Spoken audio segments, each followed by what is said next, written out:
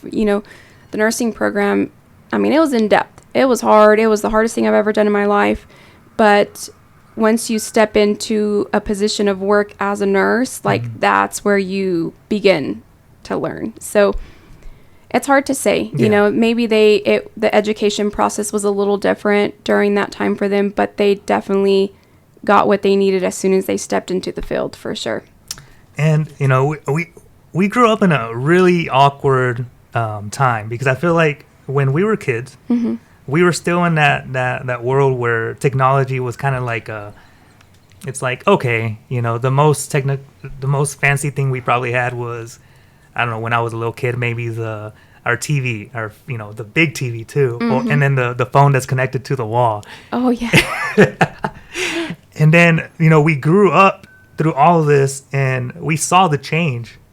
Have you seen that change? Has it been, I don't want to say we have a bunch of iPad kids as doctors and nurses, but have you seen that technology kind of do they get it a lot? Are they running as soon as they get out of that? They're when it comes to the technology, are they picking it up así now, or is it, or is it really just more or less the same? It's just the same. I feel like it's definitely different. Yeah. I feel like the learning process for us was very different compared to this current generation. I think that it's just a different way of learning. They have, personally, I think, more access to more, to be able to see more, do more, learn more. If I would have been in school and had the ability to ask YouTube, hey, show me how to intubate a patient, I don't know if I would have known to do that. And I don't even know, when did YouTube start? Was that even 2007? Yeah. Yeah, so see, we didn't have that in junior high, No. My curious mind in junior high to want to learn how, paramedics intubate a patient, I couldn't just go to YouTube and watch a video, because I'm a visual learner, I can go look a video up and learn from that. So I think that's really cool. So I think, if anything, if it's used correctly and properly, it's given them more of an access, more of a broader option of knowledge. How big has technology gone into? Is it, how big? Is it technology? Is it night and day from when you first started to what it is now? Oh yeah. Is it really? Oh yeah. Oh man. Yeah. Like, I remember when I first started thinking about nursing, like, I don't know, like, just like the old school stuff. And now you have these little teledocs on iPads that you can roll into patients' rooms, and they can listen to your patient with this device that connects to the iPad, and they can listen to heart, lungs, bowels, do assessments. Like, holy moly. Like, imagine us thinking about that in junior high, that a little doctor on an iPad is going to come in and see you. That's like, sci-fi Yeah, stuff. I'm not a fan of teledoctors. What are you going to do from over there? I mean, it's the nurses that are going to do that. Just kidding. I love my doctors and mid-levels. They're amazing. No, but that's the goal, like they come in, see you, and then they put in the orders, and the nurses come in and give meds and stuff, or whatever it may be, like, just as an example. But I mean, just lots of stuff. I feel like the world of medicine is ever changing, ever growing. Right. It's definitely growing with technology with it as well. I mean, and it's going to keep growing. What's the big thing right now? Like, what's the big thing in medicine that we're kind of just dealing with? By any chance, do you have is anything moving? I mean, I know one of them, and I don't know really if I should have an opinion on it, because it's not for me. But I do know that Ozempic. I don't know. I hope that's not a bad word to say, but it's a big thing right now. Yeah, it's popular. The GLP-1s. That's what you're talking about. It's part of the services I offer at my current business. Okay. Peptides are really popular right now. Peptides are not FDA approved. I have no idea what that is. So they're different options. Like, for what I offer in peptides, there are different injections that you can take, and they're peptides they're injections that can help on multiple levels. Things like body composition, so it helps break down more of like that stubborn fat, like that visceral fat can still help with like the muscle building process. So a lot of people like to take, peptides for that. There's peptides for like shift workers. For example, you work night shift, so you're awake all night, sleep all day, your sleep schedule's thrown off. So there's a peptide specifically that helps with stabilizing like your circadian rhythm. There's a peptides that help balancing hormones. There's peptides that help with cognitive health. There's peptides that help with slowing the aging process down, like skin rejuvenation, inflammation. Like, personally, I'm on a peptide. It's called Clo, and a lot of people will know what that is. And it helps with like autoimmune inflammation, gut inflammation. It helps with repairing like tendon, ligaments, like muscle repair. But it also helps with like the glow in your face, to not have like breakouts, hair, skin, and nails. So it's very popular. Bro, what? It feels like she just like this thing just does everything kind of thing. Oh, there's so many. Like, I could keep going there's a on. poster right there. Oh, okay. Yeah. Is that what we're talking? Is that that's just everything that you offer? That's all my other services I offer. My peptides aren't on there because they're very particular. Like, each one is very particular on what it helps with, what it can do, and how long you take it for and stuff. Interesting.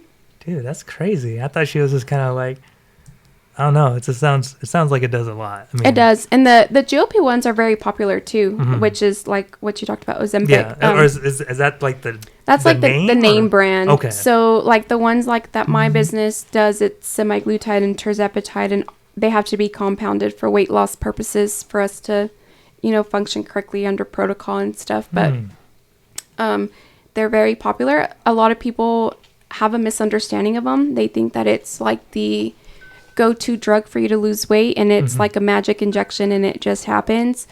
No, you still have to have the lifestyle changes with it, but there's a lot more that benefits that people get for them that people don't realize. Like, it helps with inflammation. It helps like stabilize hormones. It doesn't fix it, but it helps with hormone stabilization. So like your PCOS girls tend to do really, really well on GLP-1s. A lot of those symptoms that they get with PCOS tend to be a little more controlled with GLP-1s. It helps reduce cardiovascular diseases. It helps reduce liver diseases. There's been studies that show improvement in sleep. There's been studies that show like a decrease in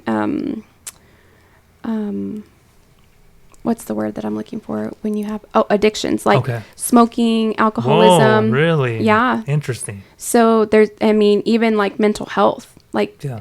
there's been a lot of statistics that show people's mental health has increased drastically. They're not like the depression, anxiety is a lot better while on GLP-1. So there's a lot more to it than just this magic weight loss Yeah. for sure. It's not, and like you said, it's not this miracle thing where you just, hey, take it, boom, you're gonna look like I don't know what, the Terminator in what T1 or T2? T1.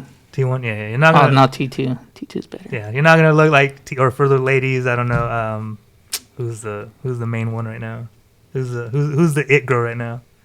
I'm so bad with like famous people. Man, who? I don't know. I thought you would know. I'm like, who is the it girl Who's right the? now? Yeah, that one girl with the blonde hair. Sweeney? Is that her name? Sydney. Is that? Yeah. Okay, you're not gonna take You that. would pick her as the it girl. That's the only one that I know.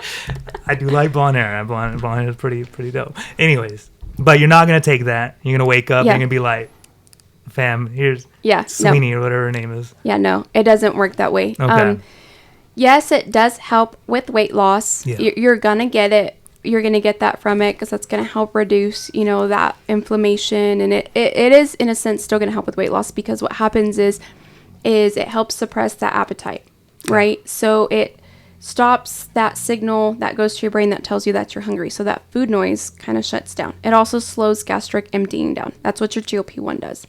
So in a sense, you learn portion control with food. You get full faster. You learn how to eat less. You learn how to eat. You stop eating when you're full. So the weight loss starts happening because you can't force yourself to eat anymore. It just doesn't work that way. You have to remind yourself to eat, Oh wow. yeah, because it just kind of quiets that noise down. Okay. But if you don't take care of yourself correctly and properly while you are on it, you're going to have the incorrect weight loss. So if you're not eating enough still, if you're not intaking enough protein, not hydrating well, if you're not taking care of yourself while you are on it, then you'll start losing muscle. Oh. Because you still need to fuel your body. Your body still needs And it's all gonna the get nutrients. it from somewhere. Right. Yeah. So you still need all those nutrients. Your muscle needs those nutrients. You should still be doing some type of exercise, even light exercise, walking, jogging, biking if you can, or you have those other, till you get to the point where you're lifting weights in the gym, cardio, stuff like that. You're going to see more extensive results there, of course, but you still have to eat properly. You will tend to see a lot of those patients or clients that if they take the shot only, starve themselves on the shot, and then they lose all this weight. Well, they lost a lot of that muscle, and then they're losing hair, and they're feeling terrible. They're lightheaded, dizzy. They feel fatigued all the time. They're having constipation issues or diarrhea issues or the nausea and vomiting, and it's due to not taking care of yourself properly while you're on it. So. And is that part of the what you like the follow up? I don't know if there's follow up here, or is it just kind of like you just tell them and you're just like, good luck, or I don't know. No, we are huge on education here. We are really big on it. That's one of the main things that I have established with my business is making sure that my clients are properly educated. I'm not just going to sell you something and push you out the door and make sure you figure it out on your own. That's just not what we do here. Right. It's not my nature and it's not my character. So we have it set up, when people come in or they want to start, treatment, we tell them, okay, well, we set them up with education. First, I explain to them like the difference between the two that we carry and which one would be better for them and stuff. And then we talk about the do's and the don'ts, like what they should be doing while they're on it and what they shouldn't be doing while they're on it. And then moving from there, we send them information. So we'll send them like a text message with different like pictures and like a example of what they should eat in a day. Protein ideas and the breakdown of protein, like, a cup of cottage cheese is, let's just say, for example, 15 grams of protein. So we have that breakdown for them. And then I develop a GLP plan that's specifically for that client based off of their current height and weight, what treatment they're on, and it'll tell them how many calories, carbs, fats, protein they're supposed to be eating in a day. And then it has extensive education on how they should be eating, making sure they're not skipping meals, how many ounces of water they should be drinking, supplements that they can take while they're on the injection, things to do to like avoid the constipation, the side effects, and so forth. So we really set them up with all of that. And then we do have follow-up. So if there's clients that are doing the weight loss at home, we're checking in every 2 weeks on them. Okay. But most of my clients tend to come through the clinic. So every week when they come in, I'll ask them, how'd it go this week? How'd you do? Did you get sick? Did you have side effects? How did you eat? Oh, you didn't eat. Don't forget, you have to have That's food. the crazy part. It doesn't make sense to me. Like, but I guess this is You just don't feel hungry. you don't get like ASCO from it, right? You just don't crave it at all. No, or you what? can get. Okay. You can get the nausea feeling, Yeah, especially if okay. you're not eating or if you eat the incorrect foods. So Okay. the fried, greasy, heavy foods. Yeah. Oh, your body's gonna reject it. Whoa. Mm-hmm. Man. And how far, or like, because I looked at your website and you offer like some things to eat. So there's like some people that come in here and they're like, I want you to take care of my whole day or my whole week, or how does that work? Or is that just for when they're here, if you want to eat?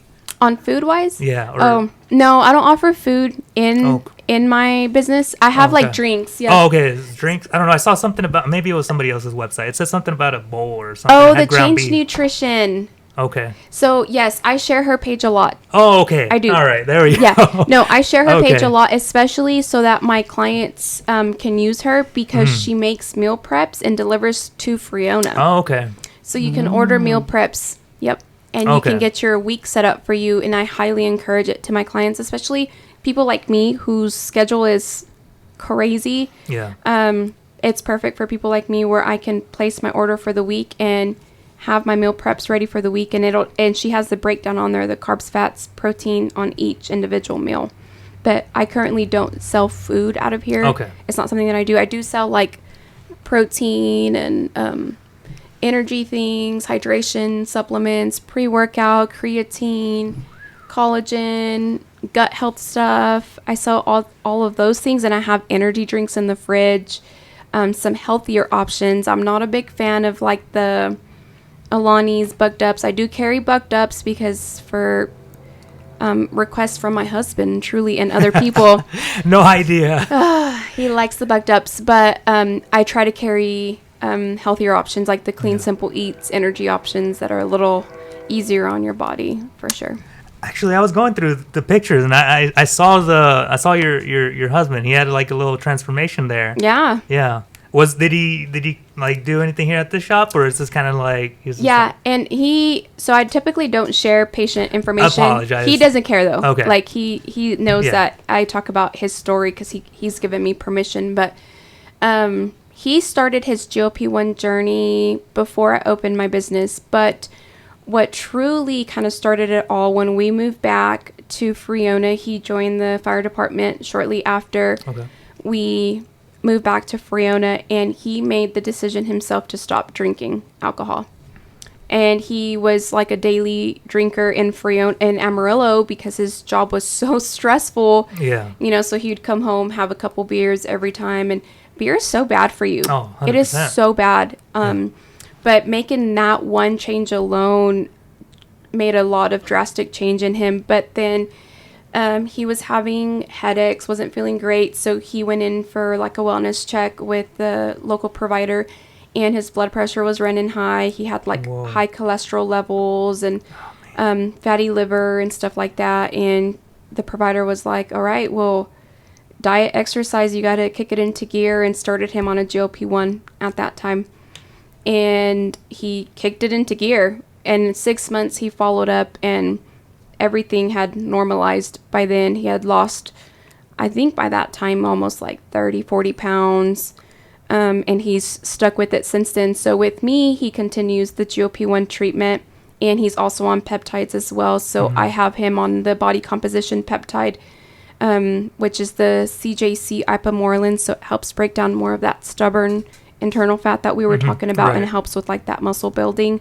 But he's like working out and eating correctly. It's not, like I said, he's just not taking the injections. He's trying to he does take care of himself while he's on it as well. And he's had a really drastic change. Yeah, I saw the picture. I was like, and I saw that y'all did like y'all repeated the photos that y'all, I guess. Oh, yeah. How did y'all just plan that, or y'all just pick some pictures? We just picked pictures from the past and put them together. That was pretty cool. Yeah, so that was pretty neat. I need to make him the face of the business, put the picture of him right outside and be like, this is what will happen if you follow what you need to do. I saw some other transformations. I was like... Yeah, I have tons of transformations, tons, but my GLP-1 patients don't really like to share that, and I 100% respect it. Yeah.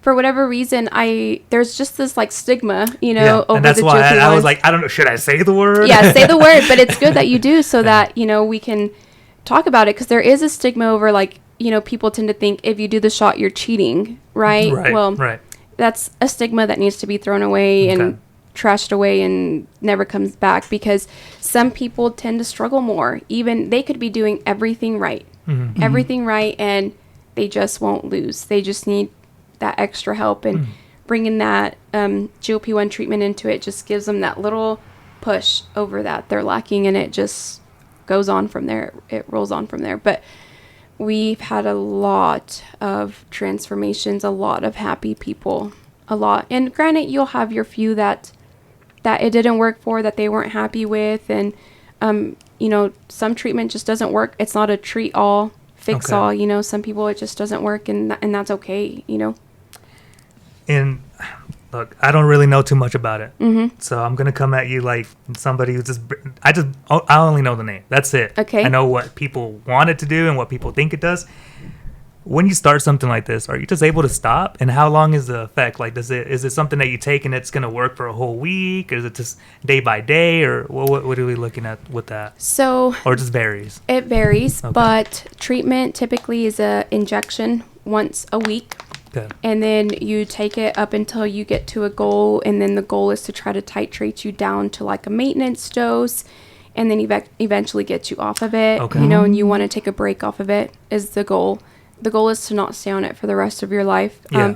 And in that, the goal is for you to establish those lifestyle changes with it, so that when you do come off of it, you are able to maintain with the lifestyle changes. Okay. The goal is, so that when you stop, you don't go back to eating the triple cheeseburgers and the chili cheese fries and the extra large Cokes and think that you're going to hold that weight. No, the goal is when you get to that point at the year mark, 2-year mark, whenever it may be, that you've established the high protein intake, that exercise is important, learning how to eat, portion control, all of that, and realize that your body will maintain if you take care of yourself correctly. So that's ultimately the goal. So there's no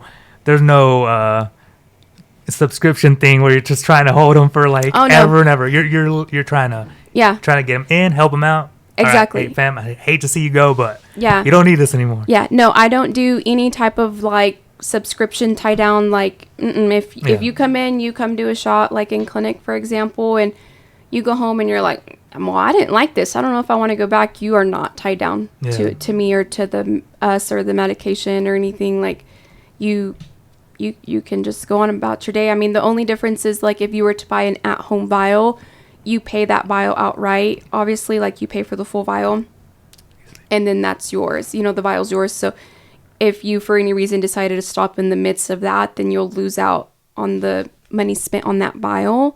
But you're not going to keep getting a vial every 3 months, and then it's not going to keep like drafting from your account or anything weird like that. No. So when people take that home, they're injecting themselves? Yeah, they inject themselves. That's really interesting. I don't think I could do something like that. I'd be like, if I can't drink it, I'm sorry, man. Most people think that, and then we'll show them. We'll educate. I have a video that I recorded myself where I show you like how much to draw up and where you can inject and stuff like that. It's the insulin syringes, the needles are like teeny tiny. Oh yeah. That's what I was gonna ask too. Yeah. Is that the same for the IVs and stuff too, or how big are those needles? Oh, those are different. Those are longer. Are they like donating plasma needles, or they're not that No, big? not that Okay. big. No. So the IVs go by gauges, right? So you have the ones that I keep in shop are 20, 22s, and 24. So the bigger the number, the smaller the IV. So Okay. a 24 is a smaller Small. IV. 24s are usually used on babies, Okay. just an FYI. And All right. I tend to use that Okay. here. There you go. So I don't use really big ones. I don't have anything bigger than a 20 gauge. So Gotcha. I keep them pretty neutral. I'm not trying to hurt people either. Right. Yeah. See. Yeah. No need to be afraid. Yeah, No no need to need. be afraid of those little needles. No. If a baby can take it, you can. Exactly. Grow up. Exactly. What was I gonna say? So okay. So yeah, you're changing the lifestyles. That's the big goal. Is it like, let's say somebody comes in, they do everything, success story, but then once they stop, they just go right back to normal. They just, you know what, that lifestyle, and then it comes back. Are you starting from zero again, or is there like kind of like they already know what it feels like, so you can just start them on what they used to be, or It depends Okay. how long they go. My protocols state that if it's been longer than 3 months, we start them from the beginning. okay, But truly, if it's been longer than a month, I tend to still start from the beginning, just because if I try to continue my clients on, like if they were on a higher dose, it'll completely shock their GI system and they'll be miserable most of the time. yeah, That first, like trying to get going with it again, they'll have like the nausea, vomiting, the man. diarrhea. They'll be miserable. So yeah, sometimes some clients don't understand that, and they can kind of sometimes tend to get upset because they really, really want to start back on that higher dose because they want to really lose it, Yeah.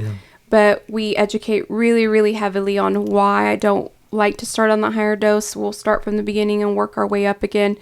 And I explain the whys behind that, and then they usually tend to understand, and they go with it, and it ends up working out really, really great. But if you go at least a month or longer, I definitely won't start you back up at that highest dose possible, or wherever dose you left off on. We'll start from the beginning and redo it again.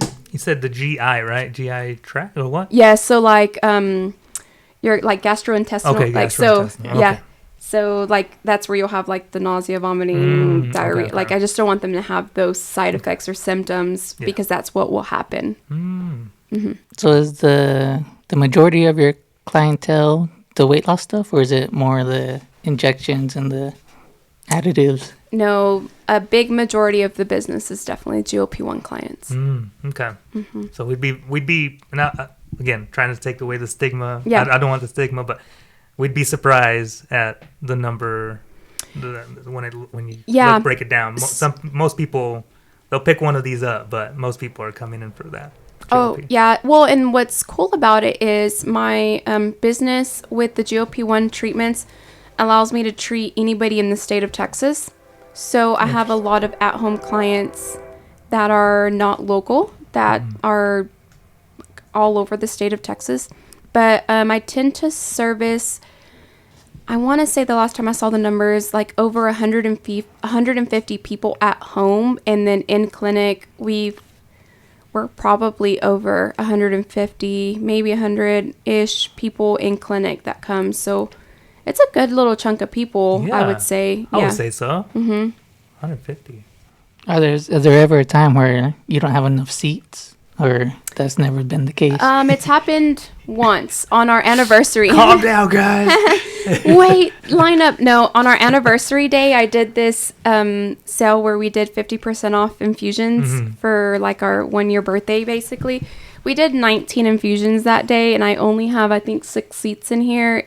But we kind of try to schedule them out evenly throughout the day so that we could get through it, and it got crazy. But most of the time, I've had some where I have almost all of them full at once. But we're really good at scheduling. Rebecca, she's my receptionist and one of my best friends, and she works with me here, and she's phenomenal at her job. I literally could not survive without her. I just want to emphasize that. Like, she is She is top tier of a human and person and worker and everything. And she does a really good job at making sure my schedule stays very balanced out for me.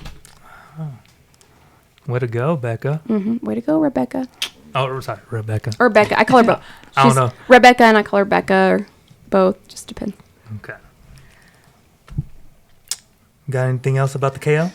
About the what? The KO hydration? Yeah. Oh, by the way, I do want to note that when I saw the KO, I don't know why. Knockout. I thought you were opening a boxing thing. I was like, I'm not trying to be hater, but what does Karina know about boxing, fam? But You know, you're not the only one. There was a lot of people that thought the KO stood for knockout, hydration, and wellness. That's what a lot of people were calling it. And then people started putting together that it's my initials, Karina Ojeda.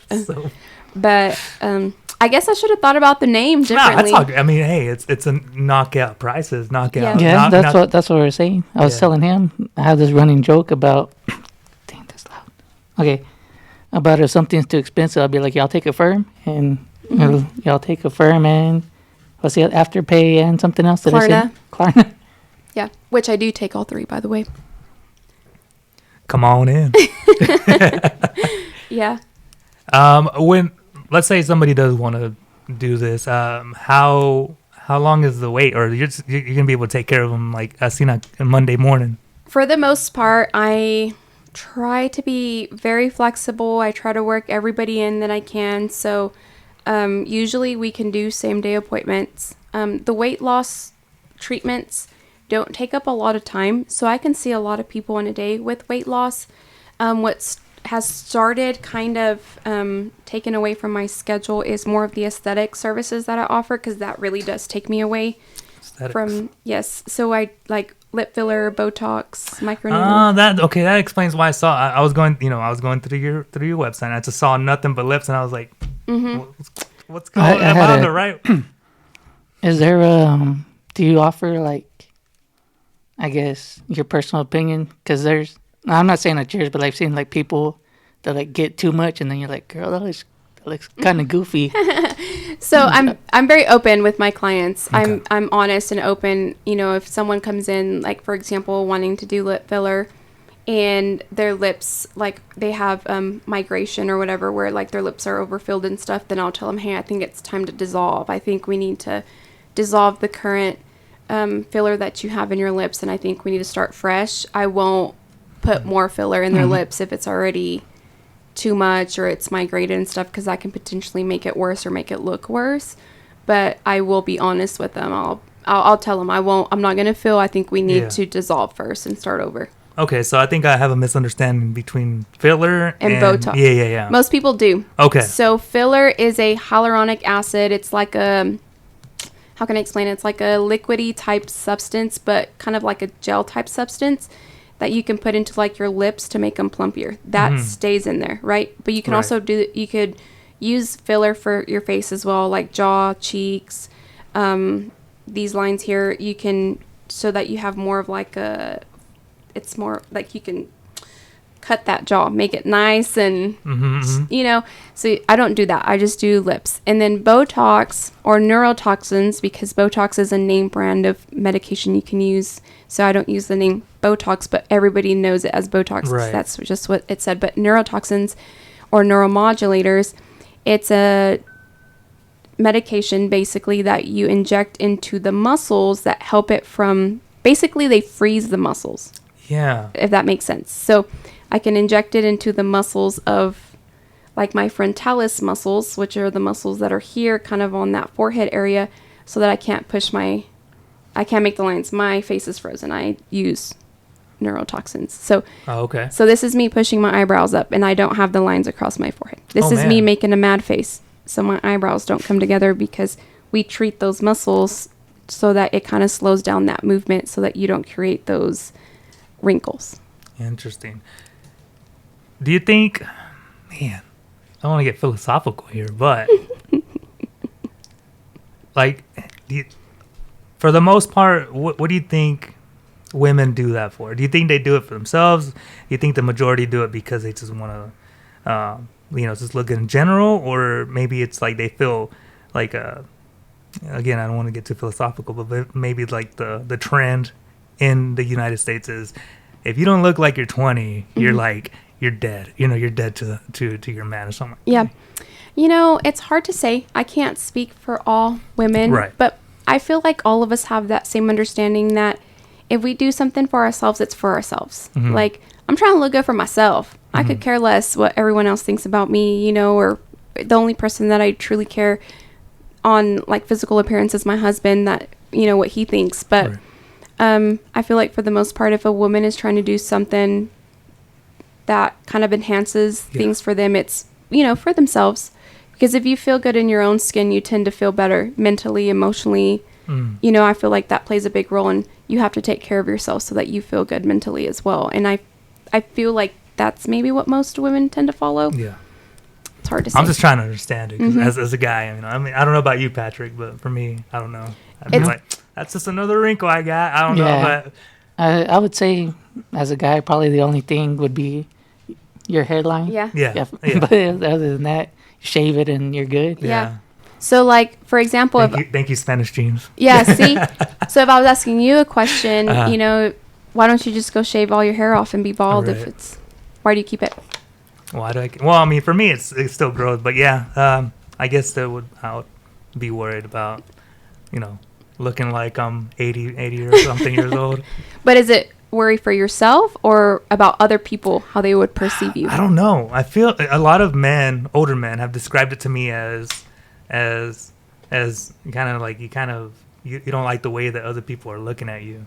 That's just men that I have talked to. I don't know. Am I gonna deal with that in my future? We'll find out. Yeah. I'm hoping not, because I don't think I can pull off that bald look. But Yeah, no. I think, well, I guess I can speak for me personally. Yeah. You know, maybe before, without the internal, like, growth in myself, probably a lot of the choices I was making for myself was maybe more for people's reactions.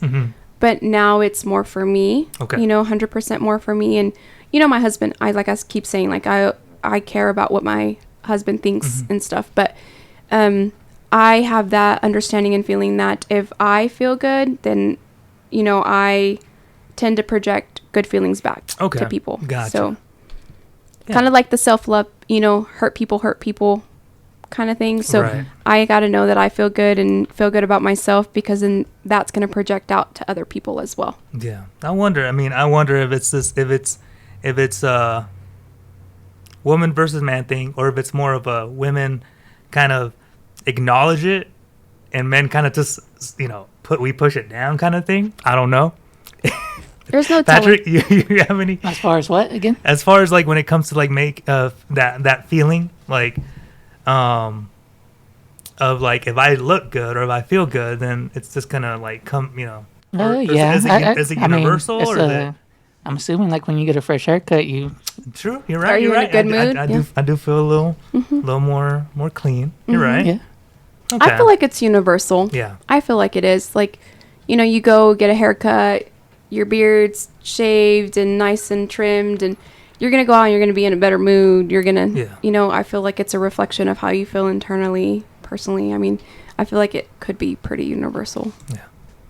You got to love yourself to love people. I mean that makes sense. That makes sense. So 150 people. I mean, oh by the way, how we doing on?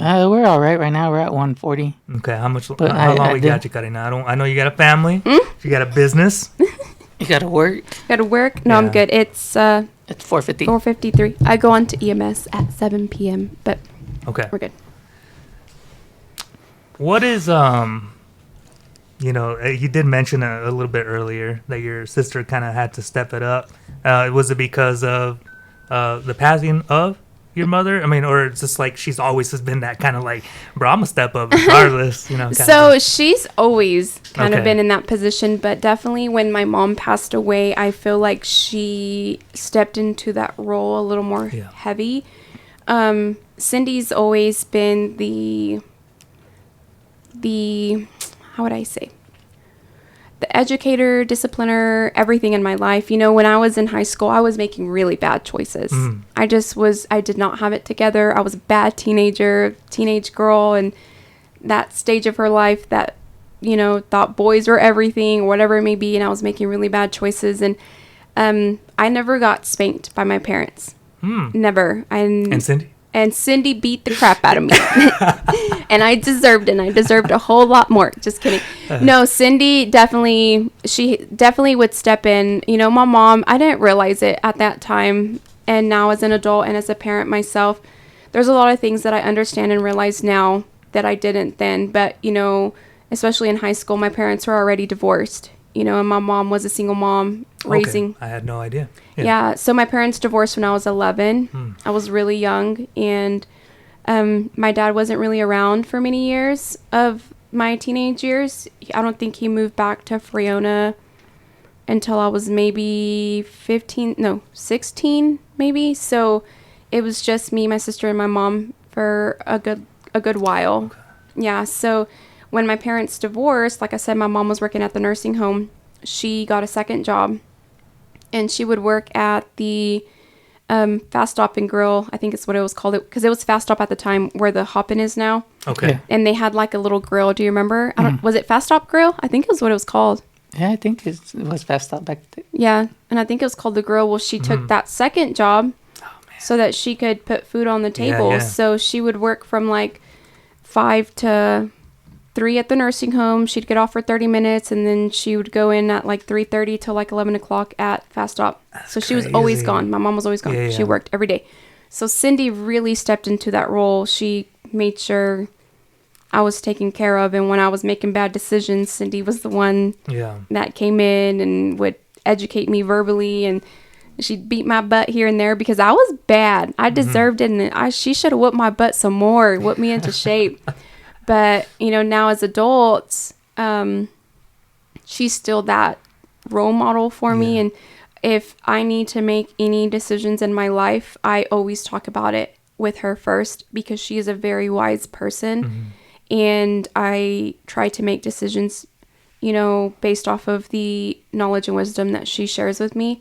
But whatever it may be, she makes sure to be present. She's there. She's always there for my kids, for myself. When you started taking that walk of faith seriously, was she kind of like a catalyst, like told, hey, you gotta, or was that more like you kind of, you're like, I gotta reach for that Bible now, or was it some other mentors? I've always been involved with church and with God. I by myself. So I grew up Catholic, right? And when I was 12, I want to say, maybe, I by myself decided to go to a non-denomination youth group. And I started going to a youth group on my own. And that's where I started my journey. But I was always in and out. The saying that you hear a lot, especially in the Christian world, is 1 foot in, 1 foot out. I always had that. Yeah, lukewarm Christian. I always had that 1 foot in the world, and I always had that 1 foot, with God. And it had been like that for a really long time. And after my mom passed away, I spiraled out of control. My world got really dark for a good while. And I had a lot of relationship issues with God at that time because, I think during that time I really thought, like, why? Like, the whys that come from it. Why would you take her? Like, why would you let it happen? All of that. And, like, if you really exist, like, why? So it got really dark. I was very depressed. I mean... You said spiraled. Spiraled. Yeah. I could go into depth. I don't know if we got time for that or not, but... It's up to your watch. No, it got really dark. Yeah. And we can go into depth in a little while if we have time. But so I think at some point there, I kind of came back around to it again. But again, lukewarm. And kind of kept doing that back and forth thing. And then recently, I would say maybe a little over a year ago, something just switched. I don't know. Something just switched in my head, and it was probably the Holy Spirit talking to me, if we want to be honest, and was like, okay, come back. And you need to come back 100% this time. And it's time to go. Like, it's time to go. So I feel like last few months have been really heavy. Like I feel like I've been trying to really root myself a little heavier. But Cindy has always had a really strong relationship with God. She serves really heavily at the Catholic Church. She's helped with like the, I think it's the youth group. I think they call it something different. No idea. She helps with the youth group over there. And she'll like read like at their services and stuff like that. So she's always been really involved. And if I had issues where I was like negative or I was struggling with something or whatever, maybe if I would go to Cindy, she always started like she would share scripture or, hey, you need to pray about it, or you need to talk to God about it, or you need to leave it in God's hands, or do you not have faith in God? She would tell me all the time, you need to have faith in God's plan. You need to quit stressing about it. Yeah. God is in control. So she always was planting those seeds. So she plays a big role because those seeds were being planted by her in multiple occasions. I know I was in her prayers all the time because I stressed her out. But she played a big role in planting the seeds and watering the seeds. So I know she played a big role in it, but there was just something that clicked, and I've just chased it since then. Yeah, I agree with you. I mean, I felt similar to you whenever, that happened. Something similar happened to me too. And I guess, is it a click? I don't know. It feels like for some people, it's like a click, right? I feel like some people don't even recognize you anymore. Yeah. But then some other people who are a little bit closer, they like kind of see that little gradual change. Yeah. And I wonder, I mean, we'll maybe one of these days I'll have to ask Cindy, how was it on the other side looking at little Karina? Yeah, you'll have to ask her, because I know that she went through her series of grief and the way she dealt with it, I feel like very differently. I know that behind doors that she struggled, but she was that strength. Like, I feel like she would have to kind of put up a face for me and everyone around us to show that strength. But I know right now, and we talk about it all the time, she just has that sense of relief that I'm finally okay. Because I know she worried about me for a really long time. That's pretty cool. Cindy has always, I whenever I first met her, we were little tiny kids. Every single time I was just like, man, dude, that's the girl. That's the girl that'll beat you up, man. She's pretty, but she'll beat you up, dude. She's so cool. Like, nah, yeah, she's cool. She's cool. Yeah. But like, I don't know, it's always like, bro, you better don't mess with Cindy. Yeah, don't mess with Cindy, kind of thing. Yeah. Really now funny. she's very strong for sure, but she knows how to properly and very, what's the words I'm looking for? She knows how to properly and very well toned.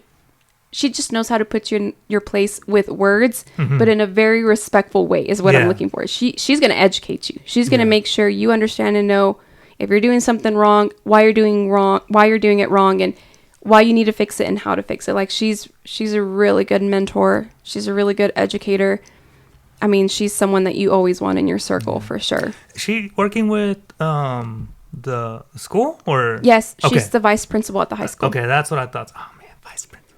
Yeah. That's crazy. That's awesome. Yeah. Like, she is a blessing to the school, and I don't just say that as just because she's my sister. I'm not being biased at all. I just think it takes very special humans to pour into children, and she's got the heart for it for sure. That's crazy. And the structure and the discipline, which is what's needed. Yeah. It's needed.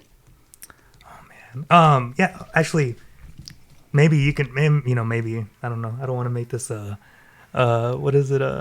Y'all's former last name. What was the former last name? Trevino. Yeah, I don't want to make this a Trevino cast, but maybe we'll see. Maybe we can hook up Cindy in here and we'll see what's up. But I want to know a little bit more. 'Cause, I mean, I don't got kids, but how is it? Has she told you anything about like man, those kids are just like going through it right now, or it's kind of just they've kind of just recovered?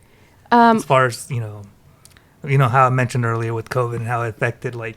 At the high school, you mean? Yeah. So she doesn't really share anything. Okay. Yeah, that makes sense. Yeah, she doesn't really talk to me about like her job or things within the school and stuff. We don't really communicate about that. She's really, really good about keeping work private and keeping that like internally. So I don't know. That's kind of hard to say. Yeah, it's hard to say. That's just, it's more of like, you know, I just care about. I'm not trying to disparage anybody. Yeah. I'm not trying to say teachers are garbage or anything like that. Don't worry. That's not my angle. I can say that I've seen a lot of growth within our school district. Within the last like couple of years, there's been a lot of good changes and a lot of growth. You know, we have like a new superintendent, Mr. Rosales. He has stepped into that position. We need to make you more aware of what's happening in our town. I know, right? Everybody's like, bro, does this dude read the news? Like, do you read anything? Hey, I read my Bible. Yeah. So he stepped into that position. He is a blessing for our school district. Like he truly is. He graduated from Friona as well. So he's one of our own. You know? I don't know. He's younger than us? Or No. He's older than us? I was hoping he would say yes, that he knew. That way, at least one of us looks good. I've heard the name before. Okay. Yeah. So he took that position, and it's been such a good change. And there's been a lot of growth within our schools. That's good. And it's that's been what I'm very good. concerned about. Yeah. That's what I want. Yeah, there has been growth within the last couple years. It's definitely seen. You can definitely see it. I'm actually very impressed with the leadership that the school holds, like the school board, the superintendent, and everything that follows after that. They do really have a strong foundation over there, and that's something to really follow. Got anything else? Or we're gonna As far as what? anything? Oh, anything? I mean, we got the woman of the year. Did they give you a trophy or like a certificate or something? Plaque? I got this like glass plaque thing. Yeah, and it says Women of the Year 2026, and then it has my name. I have it in my house next to my husband's Firefighter of the Year. Hey. Oh, dang. Look at that. Yeah. They're just taking all the awards, bro. we got to step it up, man. Yeah, come on, guys. Podcast of the year. Podcast of the Year. There you go. I'm gonna put it in for the nominations. They're just making up awards, man. I was gonna say something about, I guess, your EMT. The other day you had posted something about, I guess, the safety of being an EMT and stuff, like as the public not scooting over or trying to record and stuff like that. Yeah, I did see that. Yeah. So I think a lot of people may have kind of taken that post incorrectly. Nothing specifically happened to me or anything in that sense. It was more of a knowledge post for people to understand, because I've seen it in different instances that did involve cases in this area. But just kind of being mindful of just going live on some scenes, just because there's certain things that haven't been quite taken care of on those scenes yet, that are live on Facebook, that maybe don't need to be seen quite at that moment yet, or maybe like families haven't been notified, or because if imagine like you see a vehicle on a scene that you're like, oh man, I recognize that car, it's on Facebook, you're seeing it on Facebook Live, and you don't even know, and it's one of your family members. I mean, I feel like that's a really harsh way to find out. I don't know. It's just kind of more of like a respect thing. Yeah, that's the way I saw it. Yeah. I can't believe other people took it a different way. That's really... No, it's more of a respect thing. Yeah. And second, and it was more of like the recording of the person driving the vehicle. Like, I understand maybe like passenger or people in the back of the vehicle. The scenes look cool, and maybe there's choppers and all these ambulances and fire trucks and stuff, and it's cool. Like, yeah, that's cool. Like if you're getting a video for yourself and stuff like that, like I feel like that's different in a sense. But when the driver of the vehicle is trying to record the scene and not paying attention to like our firefighters or our sheriff's department, police department that are trying to slow down traffic to like, help them drive a different way, or we're having to have traffic go a different way and stuff, we just tend to see that people don't pay attention and they won't slow down, or they still drive by, and it puts us at risk, as first responders on the scene, just because it's a normal highway you're supposed to be driving back and forth on. And if you're not paying attention to those first responders that are trying to stop you and veer traffic a different way, it could cause another accident, and it could be one of the first responders on the scene being hit, or another family member or someone else that's at that scene. Does that make sense? Because you're not paying attention because you're over here recording, not paying attention to the firefighter trying to slow you down up here. Yeah. The only reason I bring it up is because sometimes at work, they'll call the state to help do the traffic control. Mm-hmm. And then you're in that truck with the crash board and people are zooming by and they're not paying attention. And like, are you going to scoot over? And then you're like, oh, I'm about to get hit. Yeah, so you see it. You experience it. That's exactly what that was about. It's just, just pay attention at those scenes and,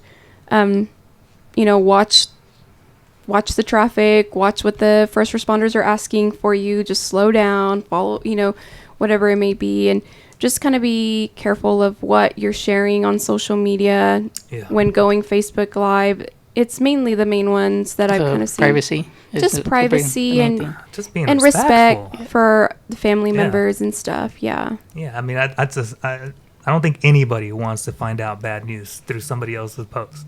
No. Like, I want my family to tell me. Yeah. I don't know. It doesn't sound right. It's a little selfish. I mean, and I'll say it. It's not her words. I'll say it. It's a little selfish whenever. But I'll say one more thing with that. Stop driving with your phones out. Come on.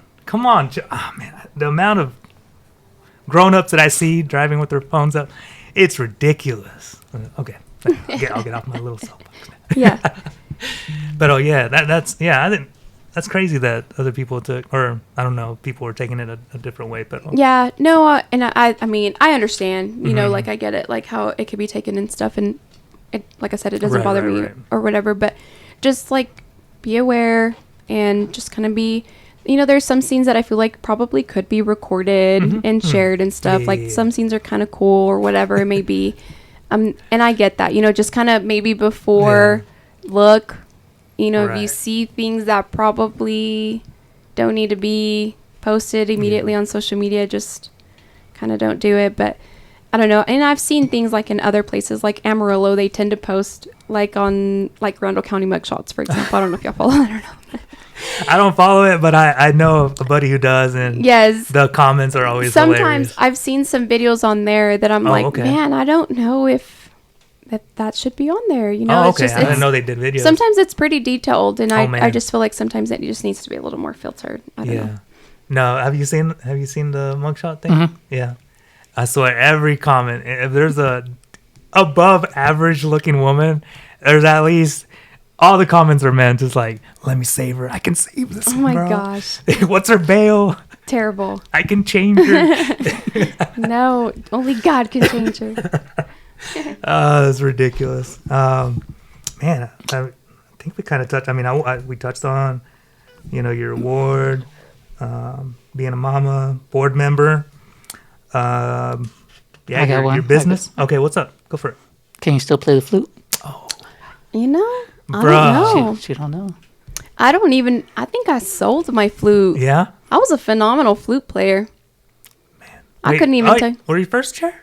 First chair. The moment I came in, freshman year, I kept it till I graduated. Yeah. Take that.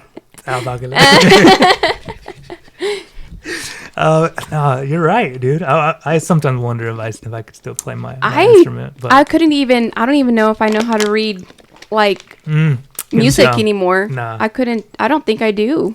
I couldn't. They did say that it's one of those things where it's just like riding a bike, you maybe. Remember? Yeah. I don't know. I don't know if I could play a flute anymore. I haven't. I don't know if you got the time. I don't. Truly, no.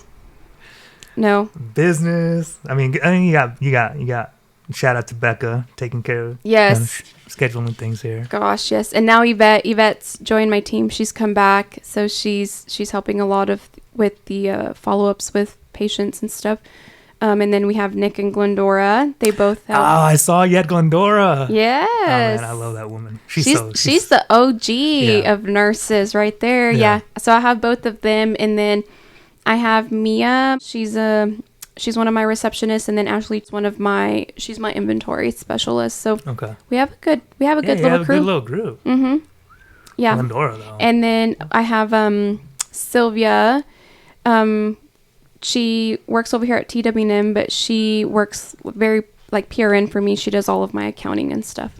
Gotcha. Yeah, I couldn't survive without her either because that's a whole nother job. There for you sure. go. So people who are concerned that once she gets this, if we vote her in, that she's going to be a little too busy, preoccupied with this, don't worry about it. She's got a whole crew taking care of it. Yeah, exactly.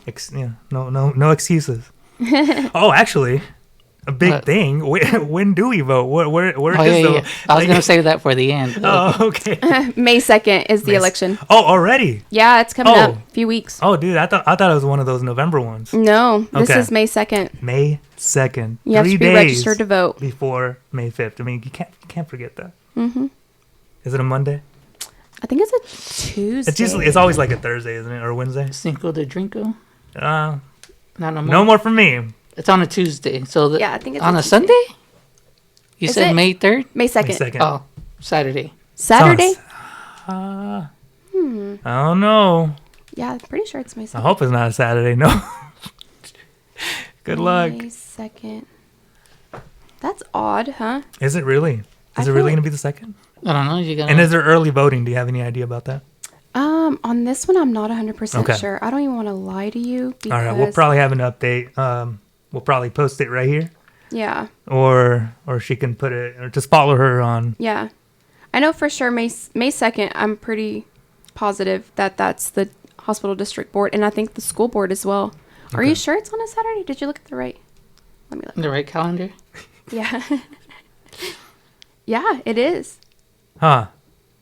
Interesting. That is. I'm trying to find the date on your page, but Let me I look don't know where to find on the it'll be on the courthouse. Now that's kind of confusing me. Yeah, it's a good thing that we hit that up. you told them the wrong date and then it already passed. Well, and then- because for me, I was thinking November. I was like, oh, dude. I mean, we got, and I was wondering about that. Is it está pasando así? Is it passing by like that? Like you're like, dude, it's already May in like 3 days. I feel like it's going fast. I'm not Yeah. even gonna lie to you. I feel like it's going fast. Yeah, May 2nd, 2026. On Saturday. Is there a time frame? Yeah, all day. It's usually like an all day thing. I know usually like here in Friona, you can vote at the First Baptist Church if I'm not mistaken. I thought they had. Well, I don't know. Sometimes they do the 2, right? Sometimes I But- know for sure the First Baptist Church Yeah. usually sets up. Yeah, but it's showing. Let me pull this one up for you. Okay. Yeah, May 2nd, 2026, 100%. May 2nd. Ladies and gentlemen. I didn't realize it was on a Saturday though. Yeah, that sounds a little. It's a little weird. I'll take it. All right, show up. If you feel like Karina's going to bring in her wisdom, her resilience, I'm not trying to puff her up, by the way, just, just some good things, that some attractive qualities. May 2nd, vote her in. Like you said, she busted out some stats and said that, when you're over, what was it? 10. 10 years. You're kind of just, you're dragging your feet a little bit. So, if you care about our little town, put it, put the pen to the paper, as they say. Show up and vote. Yeah, show up to vote May 2nd. Karina, it's been a pleasure. Thanks for having me. KO Hydration and Wellness LLC. Anything else? I mean, that you would like to shout out? Maybe you got some special prices. Sorry, or a shout out. Go shout out your family. The floor's all yours. You can look. You can even look at the camera. I mean, it's always a special thank you to God first and foremost. I mean, I would not be here if it wasn't for him, and I'm thankful for everything he's done in my life and for getting me through the hard days and the good days. Thank you to my husband, Josue, who is truly my best friend in all aspects of life and who has been like my number one support, my family, my children, Zaylee, Nehemiah, Koa, Nico, and all of the family that follows and all the good friends that they know who they are that have been there to support me for sure and help me along the journey. All right, you heard it from the lady, from the Woman of the Year. Come and get your gut checked. I don't know. That's what you want to. come and see her. Come and see what she's all about. She's a gentle human being. I'm pretty sure you'll have a thrilling experience with her and her staff. shout out to the staff, especially Glendora. She's a beast. Like, Glendora is the OG. yeah, I'm she's a very wonderful lucky to woman. have her. She's a wonderful woman. All right. Yes. Well, I think that's the end of the podcast. Are we, Yeah, are we, that sounds good to me. are we good? Are we good? We're yeah? good. All Yeah. right. Ladies and gentlemen, May 2nd. If we have any updates, we'll put maybe Patrick, you can put it right here. Yeah, you can put it right here. If Patrick doesn't put anything here, then you're just looking at my hands to do this and not. I don't know. I'm sorry, Pat. Why'd you make me do that? Anyways, we'll see you guys next time. Bye.